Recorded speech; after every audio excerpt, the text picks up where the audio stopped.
Pemirsa, pemerintah telah menyediakan vaksinasi COVID-19 booster kedua atau dosis keempat bagi masyarakat. Dinas Kesehatan kini memprioritaskan vaksinasi booster kedua kepada masyarakat lanjut usia. Sejumlah warga lanjut usia hari ini mengikuti vaksinasi COVID-19 booster kedua di Puskesmas Palmerah, Jakarta Barat. Vaksinasi booster kedua di Puskesmas Palmerah sudah digelar sejak 23 November lalu. Sementara jenis vaksin yang tersedia saat ini adalah Pfizer. Pemberian vaksinasi COVID-19 dosis booster kedua diberikan dengan interval 6 bulan sejak vaksinasi booster pertama. Sementara ini booster kedua diperuntukkan untuk lansia yang sudah booster pertama dan jaraknya 6 bulan setelah booster pertama untuk lansia 60 tahun ke atas. Dan untuk di Puskesmas Palmerah ini pun juga apakah menyediakan nih Pak vaksinasi booster kedua ini? Ya, kita menyediakan, tapi ya tadi ya hanya untuk sementara ini untuk lansia yang sudah mendapatkan booster 1. Dan untuk jenis vaksinasinya itu seperti apa? Gimana? Jenis vaksinasi. Dan pemirsa, untuk mengetahui situasi terkini vaksinasi booster tahap kedua, kita sudah berhubung dengan Nasta Syafrina di Puskesmas Palmerah, Jakarta Barat. Selamat siang Nasta, bagaimana antusias warga untuk mendapatkan booster kedua pada hari ini?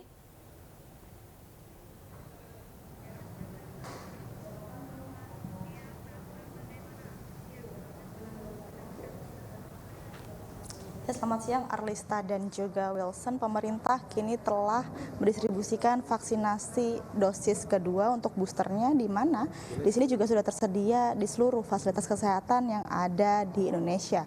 Bahkan di DKI Jakarta pun juga sudah menyeluruh untuk penyebaran vaksinasi booster kedua ini. Salah satunya yaitu di Puskesmas Palmerah, Jakarta Barat.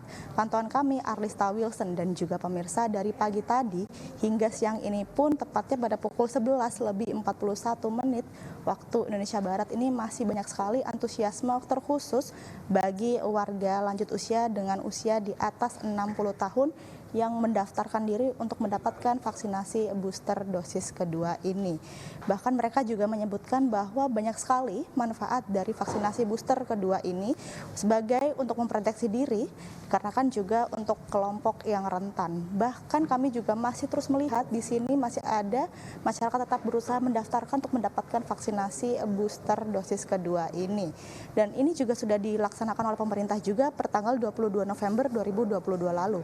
Sehingga untuk saat ini pun vaksinasi booster kedua ini dapat didapatkan oleh masyarakat lanjut usia saja dengan usia di atas 60 tahun. Dan tidak hanya itu, untuk jam operasional sendiri salah satu yang ada di Puskesmas Palmerah, Jakarta Barat ini setiap hari, mulai dari hari Senin hingga hari Sabtu, mulai pukul 8.30 hingga pukul 12 waktu Indonesia Barat. Wilson, Arlista. Baik, terima kasih Nasta Syafrina atas laporan Anda. Selamat bertugas kembali. Dan pemirsa, kita juga akan memantau seperti apa situasi terkini vaksin booster tahap kedua di Surabaya. Kita sudah terhubung bersama dengan Kombes Pol Agung di Rumah Sakit Bayangkara. Selamat siang Pak Agung, saat ini sudah berapa yang mendaftar di sana Pak untuk booster kedua ini? Selamat siang, terima kasih. Jadi kami di Rumah Sakit Bayangkara Surabaya dan di Bidokes Polda Jawa Timur jajaran, saat ini setiap hari kita melayani rata-rata hampir 30 orang untuk yang kita utamakan untuk yang booster kedua untuk lansia. Hingga kapan Pak untuk pelaksanaan booster kedua di Rumah Sakit Bayangkara Pak? Kami layani tiap hari Mbak, jadi setiap hari pukul 8 sampai jam pukul 12 kita layani. Baik, saat ini kan prioritas lansia, tapi apakah masyarakat umum juga bisa langsung datang ke sana Pak untuk mendapatkan booster? Siap, masih sampai saat ini antusias masyarakat yang selain lansia memang masih ada untuk yang booster pertama. Dan juga masih ada juga beberapa, walaupun sedikit, masih ada juga yang suntik vaksin yang pertama atau yang kedua pada yang sebelumnya mungkin belum mendapat. Kalau untuk target pencapaian ataupun pemberian vaksinasi booster yang kedua ini berapa banyak Pak? Untuk di Rumah Sakit Bayangkara khusus Surabaya ini memang kita punya target sesuai dengan jumlah vaksin yang diberikan kepada kami. Saat ini kita untuk di Rumah Sakit Bayangkara Surabaya tersedia sekitar 400 dosis, sedangkan untuk di Bidokes Polda Jawa Timur dan jajaran masih tersedia 2.000 dosis. Baik, terima kasih Pak Agung atas informasinya. Kita harapkan semoga warga juga antusias untuk menerima vaksin booster demi kekebalan tubuh bersama. Terima kasih Pak. Ya pemirsa, memang lansia yang berusia di atas 60 tahun kini sudah bisa mendapatkan vaksinasi booster COVID-19 dosis kedua ataupun suntikan keempat. Ya benar sekali Wilson, dan kebijakan ini sesuai dengan arahan Kementerian Kesehatan dalam surat edaran tentang vaksinasi COVID-19 dosis booster kedua bagi kelompok lanjut usia yang ditetapkan oleh Dirjen Pencegahan dan Pengendalian Penyakit.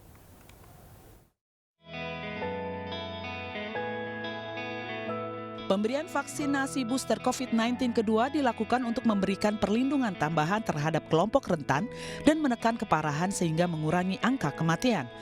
Vaksin COVID-19 booster kedua untuk lansia diberikan sekurang-kurangnya 6 bulan sejak booster pertama diberikan. Sementara lansia yang baru sembuh dari COVID-19 perlu menunggu 1 bulan guna menerima booster kedua. Berikut daftar kombinasi vaksin untuk vaksinasi booster kedua lansia. Kombinasi untuk booster pertama Sinovac akan memperoleh diantaranya setengah dosis dari AstraZeneca serta Pfizer. Sedangkan Moderna, Sinopharm, dan Sinovac akan diberikan dosis secara penuh. Kombinasi untuk booster pertama AstraZeneca. Setengah dosis diberikan untuk Moderna dan Pfizer. Sedangkan AstraZeneca akan diberikan secara full dosis. Kombinasi untuk booster pertama Pfizer. Di antaranya akan diberikan full dosis dari Pfizer dan AstraZeneca, sedangkan Moderna akan diberikan setengah dosis.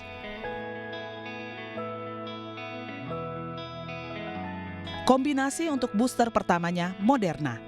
Moderna dan Pfizer akan diberikan setengah dosis. Sementara bagi lansia yang belum booster pertama, diimbau untuk segera dapatkan booster pertama.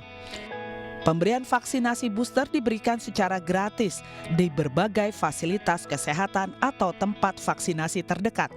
Jangan lupa mendaftar terlebih dahulu di aplikasi Peduli Lindungi. Tim Liputan iNews melaporkan. Pemirsa, sampah tidak lagi hanya menjadi tumpukan yang menimbulkan bau dan mengotori lingkungan. Betul sekali, karena dengan bantuan teknologi, sampah diolah menjadi bahan bakar pengganti batu bara atau co-firing. Program pemanfaatan sampah menjadi energi yang digagas PT PLN Persero di Cilegon mampu mengurangi tumpukan sampah sebesar 30 ton per hari.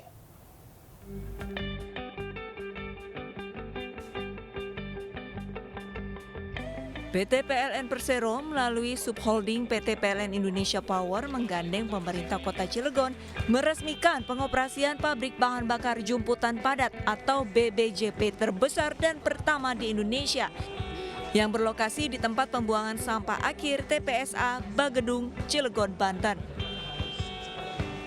BBJP Plant akan menyerap 30 ton sampah segar setiap hari atau 9.000 ton per tahun untuk diolah menjadi bahan bakar pengganti batu bara di pembangkit listrik tenaga uap Suralaya 8. Bagi PLN, BBPJT Plant membantu perseroan mendapatkan kepastian pasokan biomasa untuk bahan baku co-firing dan menghemat ongkos produksi. Terbarukan. Kenapa? Berbeda dengan batu bara. Kalau batu bara diambil dari dalam perut bumi, dibakar, maka ada penambahan emisi CO2 atau gas rumah kaca. Kalau ini adalah waste. Jadi andaikan tidak diproses menjadi biomasa pun, gas rumah kaca atau karbon dioksidanya tetap akan terurai. Ada juga gas metan. Melalui kerjasama ini, PLN membantu Pemkot Cilegon mengurangi sampah kota.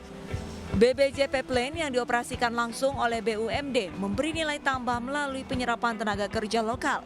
Program ini juga mampu menggerakkan dan menyadarkan masyarakat akan nilai jual sampah. Sesuai dengan anjuran daripada KPK harus ada yang disebut dengan BUMD-nya. Jadi transaksi ini tidak bisa masuk ke dalam pemerintah daerah. Jadi, tapi kami sudah diskusi, kita akan bikin BLUT terlebih dahulu selama 3 bulan ini. Nah, nanti ini kan akan dihitung berapa banyak yang kita kirimkan, kemudian dia akan dibayar melalui Blue tadi, sambil kita proses untuk BUMD-nya. Riset terkait pengolahan sampah menjadi bahan bakar atau biodrying yang dilakukan PLN Indonesia Power sejak 2018, nantinya BBJP Bagendung akan ditingkatkan kapasitasnya menjadi 300 ton per harinya. Dari Cilegon, Banten, Iskandar Nasution, iNews melaporkan. Relawan Perlindungan Perempuan dan Anak Partai Perindo mendatangi Polres Tulung Agung, Jawa Timur. Kedatangan ini bertujuan untuk mengawal kasus pencabulan anak di bawah umur dan mendesak polisi segera menangkap pelaku.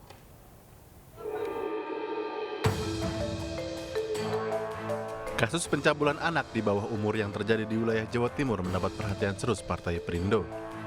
Relawan Perempuan dan Anak Partai Perindo beserta pengurus DPD Partai Perindo Tulung Agung dan Kediri mengawal kasus pemilukan ini sampai pelaku pencabulan tertangkap dan diproses hukum. Dengan kehadiran kami di unit PPA Polres Tulung Agung, kami memberikan apresiasi bagi teman-teman di unit PPA karena dalam waktu dekat ini pelaku pemerkosa anak akan ditangkap. Sementara itu, setelah sidang vonis para pelaku roda paksa anak di Kabupaten Kediri, Jawa Timur, relawan Perempuan dan Anak Partai Perindo fokus terhadap pemulihan kondisi korban. RPA Partai Perindo mendaftarkan korban roda paksa tersebut ke salah satu pondok tahfiz atau penghafal Al-Quran modern yang terletak di Kecamatan Gurah. Harapannya, pendidikan yang layak tersebut dapat memulihkan kejiwaan dan psikologi sang anak. Tim Liputan iNews melaporkan. Pemirsa, acara ngunduh mantu pernikahan putra bungsu Presiden Joko Widodo Kaisang Pangarep dan Erina Gudono terus dipersiapkan. Informasi selengkapnya akan kami hadirkan usai jeda.